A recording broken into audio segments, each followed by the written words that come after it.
आईसीआरटीसी द्वारा सूचित किया जाता है नोवेल कोरोना वायरस डिजीज अतः बुखार या अन्य बीमारियां कोविड-19। विषय क्या है? यदि कोई व्यक्ति जिसको खांसी या जुकाम हो सकता है वह कोरोना वायरस से संक्रमित हो या फिर व्यक्ति कोरोना वायरस से संक्रमित है तो हमें किस तरीके से व्यक्ति से वार्तालाप करनी चाहिए। कुछ बिंदुएं जो मैं आपको बताने जा रहा हूँ। बिंदु 1, सामान्य तथा विनम्र होकर बात करनी चाहिए। यदि व्यक्ति को कोरोना वायरस से और वह बीमार है और आप ऐसे व्यक्ति से मिले तो उसकी बातें अच्छे से समझनी चाहिए और स्थानीय भाषा का प्रयोग करना चाहिए, जैसे हेलो, नमस्ते, इस तरीके से वार्तालाप करनी चाहिए। बिंदु 2, यदि आपको शंका है कि व्यक्ति बीमार है या उसको कोरोना वायरस है और यदि व्यक्ति कोरोना वायरस से संक्रमित है और आप उसके साथ हैं तो हो सकता है संक्रमित व्यक्ति को कुछ डर हो या फिर वह तनावपूर्वक हो, तो उसको जागरूकता देनी आवश्यक है।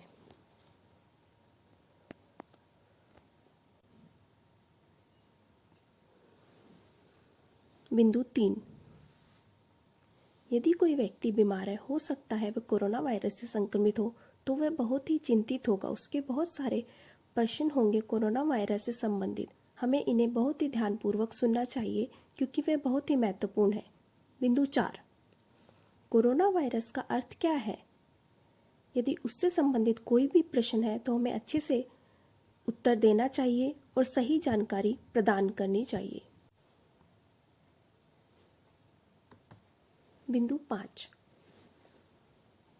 कोरोना वायरस से संबंधित बहुत सारे प्रश्न हो सकते हैं पर सभी प्रश्नों का हमारे पास जवाब हो ऐसा नहीं है। कोरोना वायरस से संबंधित कुछ बातों से अभी भी अज्ञात है और यह स्वीकार कर लेना चाहिए।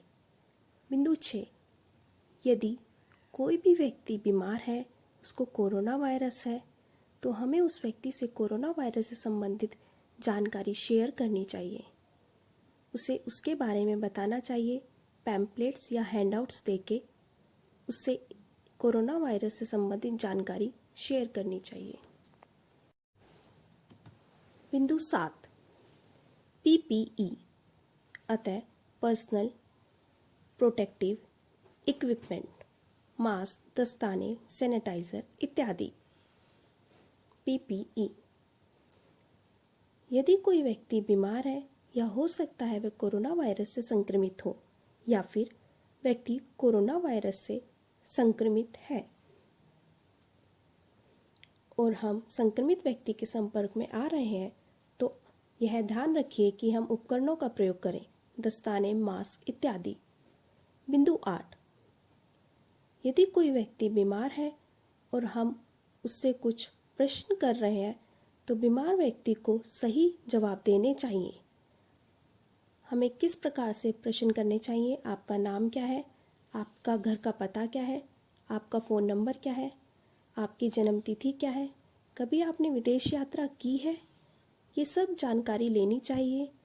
आपको कब से बीमारी शुरू हुई है? खांसी कब से शुरू हुई है? ये सब हमें जानकारी अच्छे से प्राप्त करनी चाहिए और लिखकर अपने पास रख लेनी चाहिए। बिंदु 9, यदि कोई व्यक्ति बीमार है और कोरोना वायरस से संक्रमित है और अन्य व्यक्ति जो संक्रमित नहीं है तो यह ध्यान रखें संक्रमित व्यक्ति को अलग कमरे में रखें और संक्रमित व्यक्तियों को अन्य व्यक्तियों से मिलने देना चाहिए या नहीं, उसका अगला चरण क्या होगा, यह सब बातें समझानी चाहिए।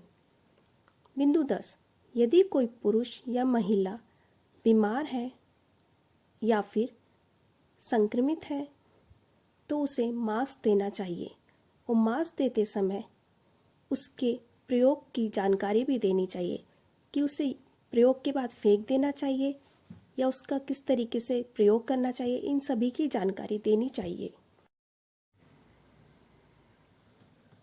बिंदु 11, यदि कोई बच्चा बीमार है तो उसके माता पिता और परिवार के सभी सदस्यों को PPE के बारे में जानकारी देनी चाहिए पीपीई अतः पर्सनल प्रोटेक्टिव इक्विपमेंट अतः मास्क, दस्ताने इत्यादि उपकरण और उनके प्रयोग के बारे में भी उचित जानकारी देनी चाहिए। बिंदु 12, यदि कोई बीमार है और कोरोना वायरस से संक्रमित है तो उसे अपने परिवार के सदस्यों को बताना चाहिए और समय समय पर अपने स्वास्थ्य की जानकारी देते रहना चाहिए। स्वास्थ्य एवं परिवार कल्याण मंत्रालय द्वारा संपर्क करने के लिए नंबर स्क्रीन पर दिया गया है। कोरोना वायरस से खुद को बचाएं, कोरोना वायरस से खुद को सुरक्षित रखें। मुझे देखने के लिए शुक्रिया।